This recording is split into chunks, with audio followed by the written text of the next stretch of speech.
नमस्कार. त्या पूर्वीच्या प्रकारात आपण ज्योतिष शिकूया या अंतर्गत काही भाग बघितले होते. त्यामध्ये 15 भागापर्यंत आपण वानर योनी पाहिली. आज भाग 17वा. 17व्या भागामध्ये आपण आज पाहणार आहोत सिंह योनी म्हणजे काय. हा सिंह योनी म्हणजे काय प्रकार आहे. जे एकूण आत्तापर्यंत आपण पाहिलेले योनी होत्या त्यामध्ये 1 अश्वयोनी, 2 गजयोनी, 3 मेष योनी, 4 सर्प योनी, 5 श्वान योनी, 6 मार्जार योनी, 7 मूषक योनी, 8 गो योनी, 9 महिष योनी, 10 व्याघ्र योनी, 11 मृग योनी, 12 वानर योनीपर्यंत आपण बघितल्या.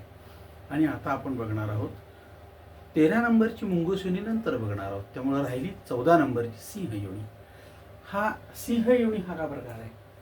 तर आपल्या ह्या सगळ्या योनीमध्ये आपण एखाद्या व्यक्तीच्या कर्तृत्वाची उंची मोजायची किंवा काही गुण असतील तर त्यासाठी आपण ह्या योनी वापरतो.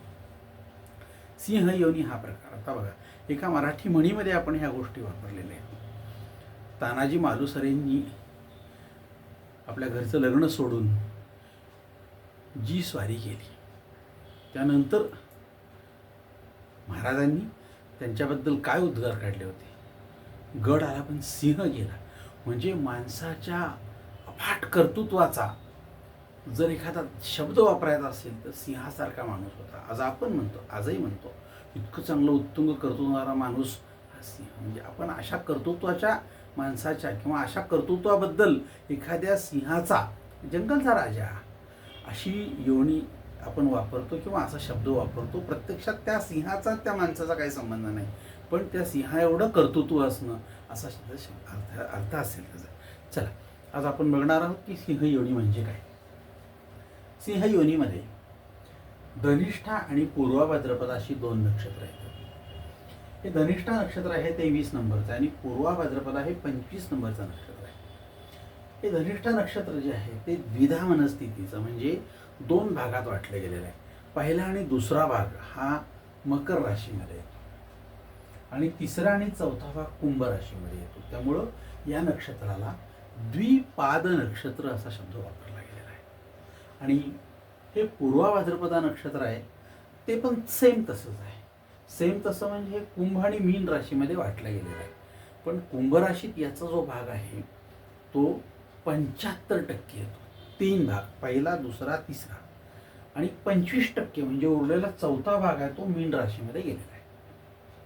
त्यामुळं पूर्वा भाद्रपदा हे त्रिपाद नक्षत्र आहे. 3 पाय इकडं, 1 पाय तिकडं.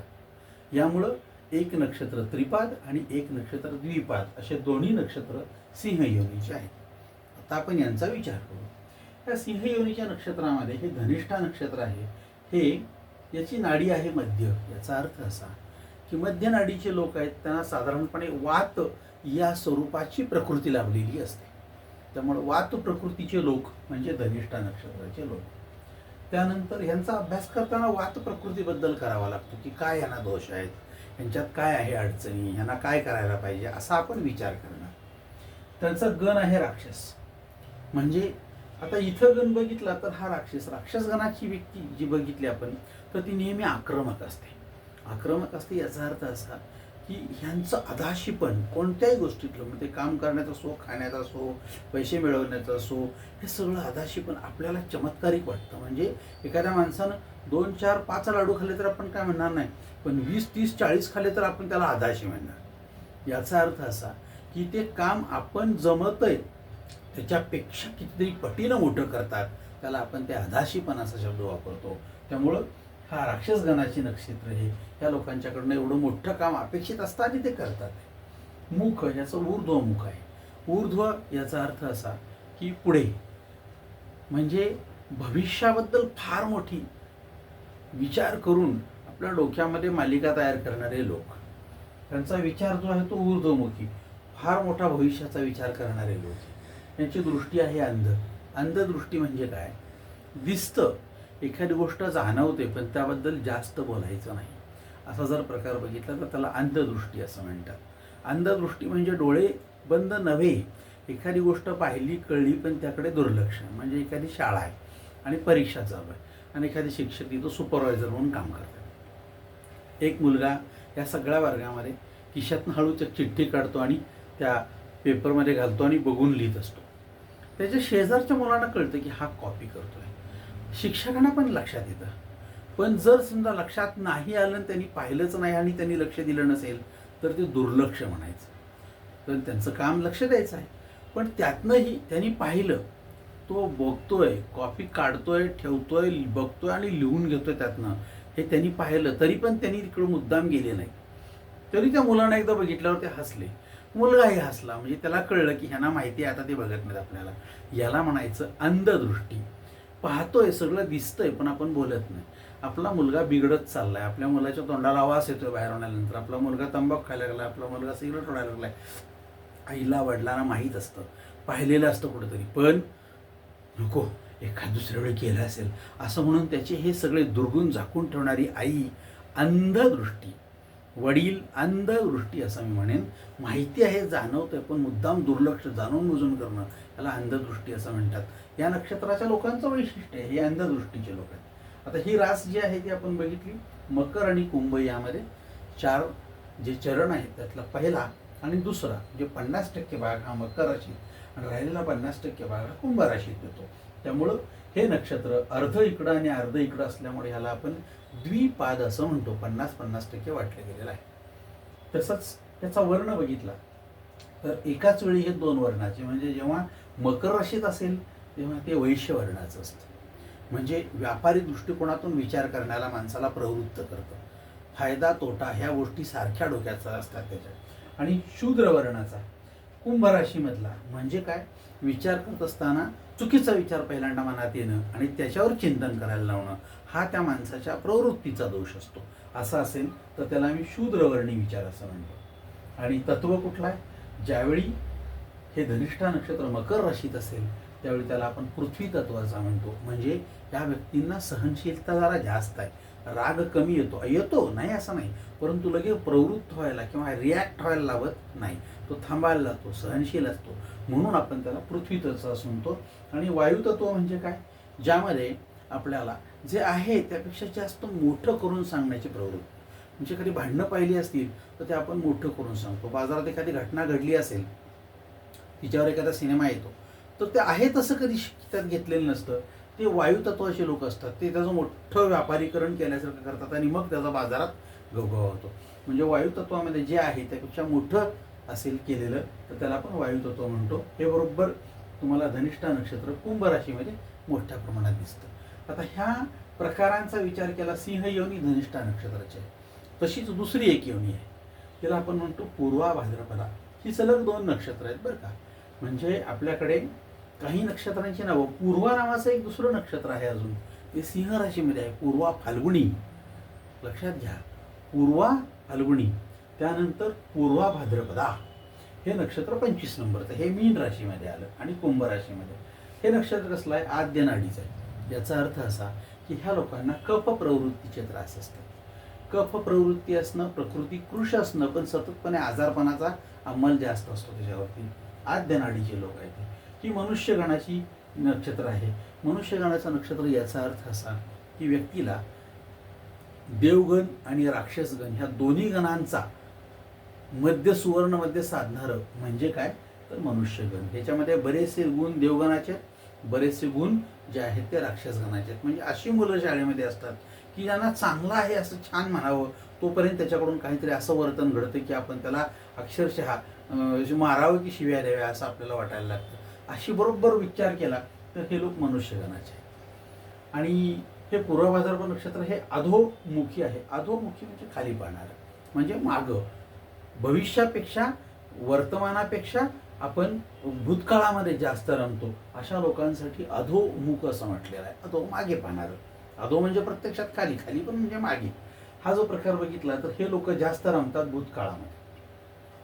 चिबीट स्वरूपाची त्यांची दृष्टी आहे. चिबीट म्हणजे काय, तर ज्याला आपण म्हणतो की मला पाहिजे तेवढंच दिसतं, बाकीचं मला दिसत नाही, बाकीचं मला दिसत नाही असं जर असेल तर ज्या गोष्टी आपल्याला पाहिजेत तेवढ्याच फक्त दिसतात, बाकीच्या दिसत नाहीत. म्हणजे अर्जुनासारखं आहे. त्याला विचारलं की आता तुला काय दिसतंय समोर, आपल्याला त्या पोपटाचा डोळा पडायचा तर त्याला फक्त पोपटाचा डोळा, बाकी काही दिसत नाही. असं असणं त्याला आपण चिबीट दृष्टी असं म्हणतो. बऱ्याच वेळेला असं असतं आपल्याला पाहिजे तेवढं दिसतं, बाकीचं काहीही दिसत नाही. असं असेल तर त्याला चिबीट असं म्हणतात. ही दृष्टीसुद्धा प्रत्येक व्यक्तीमध्ये आहे. त्याला काय पाहिजे तेवढं दिसलं की बाकीचं तो बघायला तयार असत नाही. हा त्याच्यामध्ये धोका आहे. त्यामुळं पूर्व भाद्रपद नक्षत्र हे कुंभ आणि मीन राशीमध्ये आपण बघितलं. या कुंभ राशीमध्ये पहिला, दुसरा आणि तिसरा म्हणजे 75% भाग कुंभ राशीमध्ये आणि 25% भाग मीन राशीमध्ये जातो. त्यामुळं हे नक्षत्र त्रिपाद, 3 घटक एकत्र येणारं नक्षत्र आहे एका बाजूला, आणि एका बाजूला एक घटक, त्यामुळे त्याला त्रिपाद असं म्हणतो. आता ह्या नक्षत्रामध्ये शूद्र असा वर्ण आहे. म्हणजे आपण बघितलं की विचार करण्याची क्षमता ही प्रथमतः चांगली नाही, प्रथमतः उलटी. म्हणजे आपण कोणत्याही गोष्टीचा अभ्यास करत असताना आपल्याला विचार करण्याची क्षमता जी असते ती प्रथम चांगली का वाईट अशी येते. तर प्रथमतः वाईट. दुर्दैवानं आपल्याला प्रथम चुकीच्या गोष्टीचा विचार करावा लागतो, त्यावेळेला आपण त्याला शूद्र वर्ण असं म्हणतो. पण हेच पूर्व भाद्रपद नक्षत्र जेव्हा मीन राशीमध्ये दिसतं आपल्याला, तेव्हा विप्रवर्णी म्हणजे पहिल्यांदा चांगला विचार डोक्यात येतो आणि मग आपण हळूहळू ते विचार सगळे खाली जात, शेवटी आपण चुकीचा विचार करतो. असा प्रकार जर बघितला, एखाद्या मुलाला भरपूर चांगले मार्क्स पडले तर भरपूर चांगले मार्क्स पडले, मला त्या विद्यार्थ्याबद्दल काहीही फारसं माहिती नाही, तरी पण मी जर शूद्रवर्णी विचार करणार असेल तर पहिल्यांदा म्हणेल ह्यानं काही कुठं सेटिंग लावली का, ह्यानं पेपर तपासणीवाल्याकडे गेला का, ह्यानं वशील लावला होता का, ह्यानं कॉपी केली का, हा सगळा विचार डोक्यात. पण तेच जर विप्रवर्णी असेल तर तो उत्तम अभ्यासक असला पाहिजे, उत्तम छान लिहित असला पाहिजे, त्याचं अक्षर चांगलं असलं पाहिजे, याची स्मरणशक्ती चांगली असली पाहिजे, त्याला भरपूर लिहिण्याचा सराव असला पाहिजे, तरच हे शक्य आहे. असा जेव्हा विचार करतो तेव्हा आपण त्याला म्हणतो विप्रवर्णी विचार, बाकी काही नाही. हा 2 प्रकारचे आपण विचार बघत असतो. आता हे जर बघितलं तर पूर्व भाद्रपद नक्षत्र हे कुंभ राशीत असतं, तेव्हा वायू तत्वाचं असतं. म्हणजे जे आहे त्यापेक्षा मी मोठं करून ते सांगण्याचा प्रयत्न करतो, ती कोणती गोष्ट असो, तर त्याला आपण म्हणतो की वायू तत्वाचं. आणि पूर्व भाद्रपद नक्षत्र जेव्हा मीन राशीत येतं तेव्हा त्याला आपण जलतत्वाचं म्हणतो. म्हणजे काय, तर हे आपल्याला हवं तसं बदलून घेणारी माणसं आहेत. त्यामुळं हेच पाहिजे तेच पाहिजे अशातला भाग नाही. जलतत्व हे माणसाच्या व्यक्तिमत्वाला अतिशय चांगला आकार देतं, कुठंही त्याला त्रास देत नाही. म्हणून जलतत्वामध्ये वायुतत्वापेक्षा फायदे जास्त आहेत. आपण ह्या 2 गोष्टी बघितल्या. धनिष्ठा आणि पूर्व भाद्रपद अशी 2 नक्षत्र जी आहेत ती सिंह योनीमध्ये मोडतात. एकूण ज्या आपल्याकडे असणाऱ्या 14 योनी आहेत त्यामध्ये सर्वात छान अशी ही सिंह योनी. सगळ्यात छान असा का शब्द वापरला, तर ह्या योनीमध्ये एक त्रिपाद आणि एक द्विपाद अशा 2 प्रकारची नक्षत्र येतात आणि ही दोन्हीही अतिशय चांगली आहेत. त्यात कुठल्याही नक्षत्राला शांती वगैरे प्रकार असा नाही. आणि ही दोन्ही नक्षत्र जी आहेत ती दोन्ही नक्षत्र सर्वात शेवटी आहेत. त्यामुळं काय माहिती का, त्या 2 नक्षत्रांचा आपण अतिशय चांगला विचार करू, आपण अभ्यास करू. ह्यानंतर आपण ह्या पुढच्या नक्षत्राचा विचार करणार आहोत. आज ह्या 2 नक्षत्रांचा अभ्यास करा. काय नक्षत्र आहेत, कोणत्या स्वरूपाचे आहेत आणि आपल्याला ती कोणत्या व्यक्तीबद्दल बघायचं आहे. त्यामुळे त्या व्यक्तीच्या नक्षत्रांचा विचार करून व्यक्तीच्या व्यक्तिमत्वाबद्दल आपण विचार करू शकतो. त्यानंतर आपण जेव्हा बघणार तेव्हा त्यात रास कुठली आहे, नक्षत्र कुठलं आहे, चरण कुठलं आहे, याचबरोबर त्याची तिथी कुठली आहे, योग कुठला आहे, करण कुठला आहे, पत्रिका कशी आहे, तिचं लग्न कुठलं आहे, त्यामध्ये ग्रह कुठले आहेत, तिथले उच्चीचे कुठले, नीचेचे कुठले, असं बघून आपला सर्वांगीण विचार होतो. पण प्रथमतः आपल्याला बघावं लागतं ते म्हणजे नक्षत्र कुठले, ह्याच्यावरून मग रास ठरते, ह्याच्यावरून लग्न, ह्या गोष्टी म्हणून आपण नक्षत्रांचा प्रथमपणा विचार करत आहोत. त्यामुळे ही झाली सिंह योनीची. हा भाग झाला 17. आणि आता एक नक्षत्र राहतं ते म्हणजे मुंगूस योनी. आपण पुढच्या व्हिडिओमध्ये हा मुंगूस योनी म्हणजे 18 नंबरच्या व्हिडिओमध्ये विचार करूया. तोपर्यंत वाट बघा, तोपर्यंत याचा अभ्यास करा. हा व्हिडिओ लाईक करा, शेअर करा, विचार करा आणि स्वतः 3 वेळा बघा. आणि कारण काय, तर तुम्हाला हे चांगलं शिकलं पाहिजे तर तुम्हाला उत्तम ज्योतिषी होता येईल. त्यामुळं तुमच्या मते ह्या दोन्ही नक्षत्रांचा एकत्रित अभ्यास कसा करता येईल आणि केला तर तो लक्षात ठेवता येईल का. अभ्यासासाठी पाठांतर करायचं नाही, सारखं समोर ते अवकाळाच्या ठेवायचं, बघायचं आणि मग बोलायचं. पाठांतर व्हावं अशी अपेक्षा नाही, चुकून ह्याचं त्याला होतं आणि सगळा गोंधळ होऊ शकतो. तसली रिस्क घ्यायची नाही. आपल्याला कुठल्या परीक्षेला जायचं नाही आणि आपल्याला फार मोठं लोकांना सांगून मी फार मोठा आहे असं कोणाला भासवायचा प्रश्न येणार नाही. त्यामुळे प्रचंड विचार करा, हातात सारखं पंचांग ठेवा, प्रत्येक वेळी सारखं पाहत चाला. जगायचं तर कसं जगायचं, ज्योतिषामध्ये गौंड्यासारखं जगायचं. प्रत्येक वीट ठेवल्यानंतर तो वळंबा लावतो आणि परत एकदा बघतो बरोबर आहे का. आहे का चांगलं व्यवस्थित. मला कळतं, मला असं म्हणून जर त्यानं वीट भिंत बांधली तर ती कोलमडेल, तिरकी येईल. नाही, प्रत्येक वेळी प्रत्येक विटाला तो वळंबा लावतो, तसा आपला आहे. प्रत्येक वेळी आपल्या डोक्यात वळंबा हा त्या पंचांगाला लावला पाहिजे, तरच आपण छान बघू शकू, ताण येणार नाही, तरच तुम्हाला शक्य आहे. बघा, प्रयत्न करा. थांबतो या व्हिडिओमध्ये. पुढच्या व्हिडिओमध्ये आपण पुढचं बघूया. थँक्यू.